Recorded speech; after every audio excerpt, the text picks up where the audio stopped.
United Airlines is contacting passengers who flew with Duncan to the United States. After leaving Liberia 2 weeks ago, Duncan traveled on United from Belgium to Washington, Dulles, and then on to Dallas. Our chief medical correspondent, Dr. Jon LaPook, is with us. John, good morning. Good morning, Charlie. Turning to the United States, who specifically should be concerned about the risk of exposure this morning?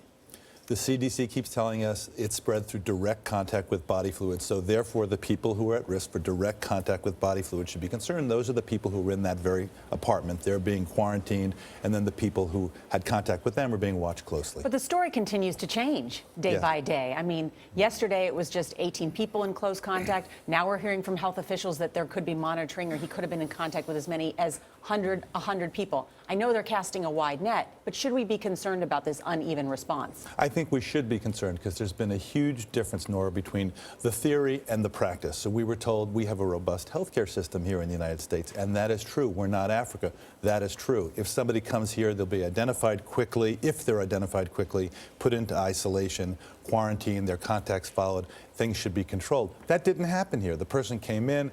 The guy said he was from Liberia. There was a problem with the electronic records, handshaking. How about actually walking down the hall and saying, hey, the guy's from Africa and has symptoms? So you need to have redundancy of systems. And you also have to depend on the honesty of the person, right? I mean, he filled out a form that said he had not been in contact with anyone who had Ebola. And it's not clear, by the way, in fairness to him, that he knew, because it was a pregnant woman who had bleeding. It could have just been a complication of pregnancy, and it wasn't clear until after he came here that the other contacts with that woman became sick. So this specific question, is there growing concern in the medical community in the United States that this risk may be greater than we first thought? I think we have to emotionally immunize people in a way against the almost certainty that there will be other cases that come here.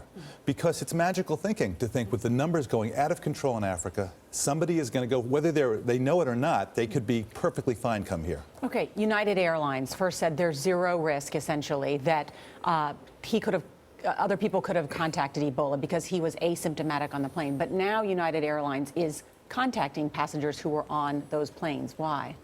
I don't know why they've made that decision. The CDC said, and I specifically asked that question, that they don't routinely do that. I think at times like this, An abundance of you have to do that and just say, Exactly. let's trust science.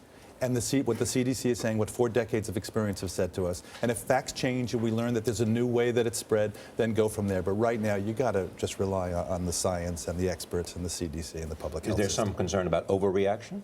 Absolutely. I mean, there was a Twitter feed. I looked this morning. People, why should we believe you? One person said, why should we believe a guy whose name is LaPook? He's making fun of my name. I mean, there's a lot of panic out there, and they're saying, why should we believe the CDC?